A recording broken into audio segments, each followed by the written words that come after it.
Glenn Maxwell দেশের ক্রিকেটে যতটা উজ্জ্বল, ইন্ডিয়ান প্রিমিয়ার লিগে ঠিক ততটাই মলিন। তাই তো ভারতের সাবেক ক্রিকেটার পার্থিব প্যাটেল মনে করেন এই অস্ট্রেলিয়ানকে আইপিএলে অতিরিক্ত কদর করা হয়।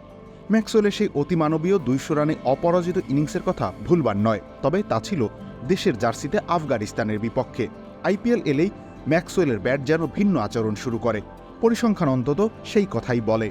আইপিএলে রয়্যাল চ্যালেঞ্জার্স বেঙ্গালুরুর সর্বশেষ ম্যাচে তিনি 3 বলে করেন মাত্র 4 রান। তবে দিন শেষে গুজরাট টাইটান্সের বিপক্ষে তারা 4 উইকেটে জয় পায়।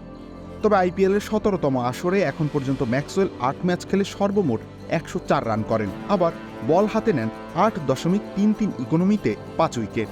চলমান আইপিএলে তার পারফরমেন্স বিবেচনা করে পার্থিব প্যাটেল তার সামাজিক যোগাযোগ মাধ্যমে বলেন, গ্লেন ম্যাক্সওয়েল সে আইপিএলের ইতিহাসের সবচেয়ে বেশি ওভাররেটেড খেলোয়াড়।